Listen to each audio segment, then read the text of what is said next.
Nellore town hall నందు శ్రీమతి పునక కనకమ్మ ఆశయ సాధన సమితి బి సురేంద్రనాథ్ రెడ్డి మీడియా సమావేశం. నెల్లూరు జిల్లాకి సంబంధించిన గొప్ప స్వాతంత్ర సమర యోధురాలు, బాలిక ఉచిత విద్య దానం చేసిన గొప్ప వ్యక్తి, గాంధీ ఆశ్రమం, జమిని రైతు భవనం, జమీన్ రైతు వీక్లీ స్థాపకురాలు, దాదాపు 3,800 కోట్ల ఆస్తులను ఉచిత విద్యకే దానం చేసిన వ్యక్తి శ్రీమతి పునక కనకమ్మ అని ఆవిడకి భారతరత్న ఇవ్వాలని ఆన్లైన్ ద్వారా గవర్నమెంట్ ఆఫ్ ఇండియాకి సబ్మిట్ చేయడం జరిగింది.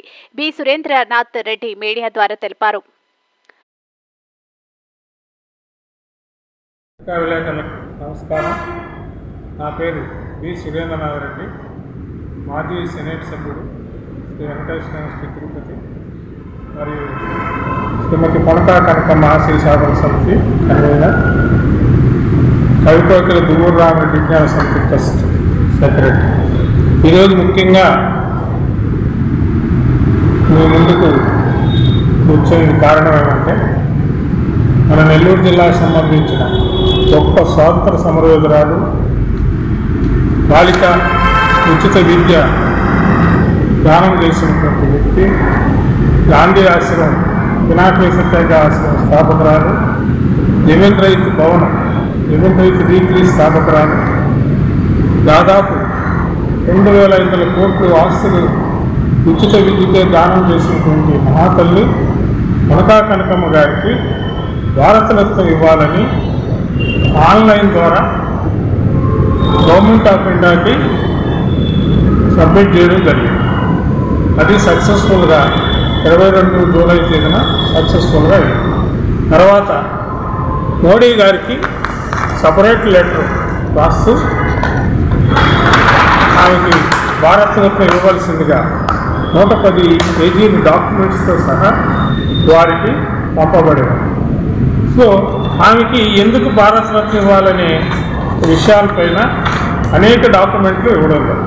మొట్టమొదటిది, ఆమె 2,500 కోట్లు దానం చేసినటువంటి స్వాతంత్ర సమరయోధురాలు.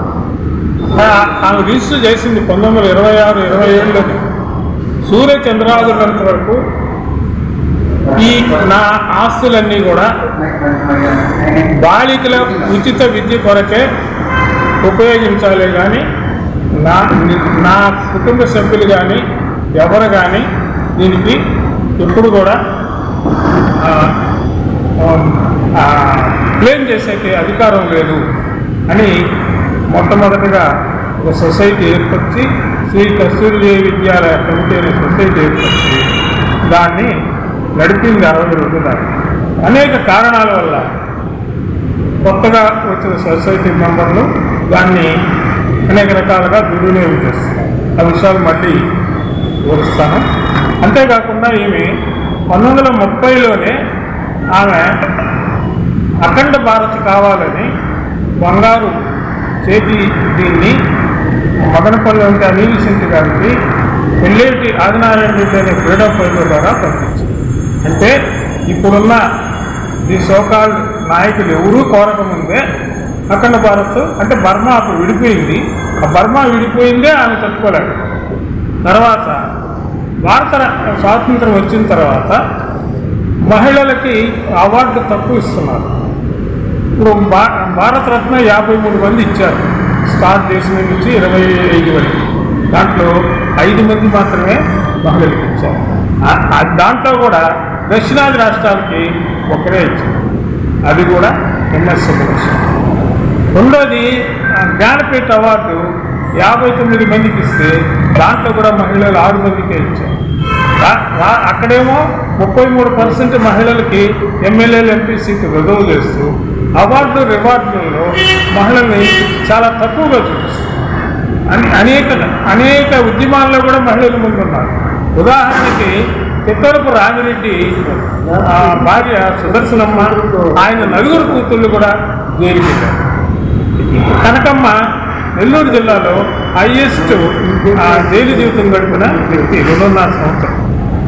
ఇన్ని కోణాల్లో అన్నీ కూడా ఒక 110 పేజీల లెక్కన చేసి గవర్నమెంట్ చెప్పినటువంటి జూలై 31 లోపల ఆన్లైన్లో సబ్మిట్ చేసినాయి. ప్రతి ముఖ్యమంత్రికి కూడా పంపించడం జరిగింది. అదేవిధంగా మేము తొందరలో ఆగస్టు, సెప్టెంబర్లో ఒక టీము రాష్ట్రపతి గారిని, తర్వాత ప్రైమ్ మినిస్టర్ గారిని, యోగి ఆదిత్యనాథ్ గారిని కలిసేదానికి ప్రయత్నం చేస్తాం. లాస్ట్ ఇయర్ యోగి ఆదిత్యనాథ్ గారు సీఎం ఉత్తరప్రదేశ్ ఈయన రికమెండ్ చేస్తూ ఫార్వర్డ్ చేశారు. ఇంకొక సీఎం రేవంత్ రెడ్డి గారు ఫార్వర్డ్ చేశారు. అంతకుముందు సంవత్సరం కర్ణాటక సీఎం చేశారు. ఇప్పుడు ఆల్ ఇండియా లెవెల్లో ప్రతి ముఖ్యమంత్రిని, ప్రతి గవర్నర్ని మేము పంపించి డిసెంబర్ దాకా దీని ప్రయత్నం చేస్తున్నాము. అందువల్ల మీరు ప్రజలకి ఈ విషయాలు తెలిపి ఈమెకు భారతరత్న వచ్చే విధంగా మీ ఛానల్లో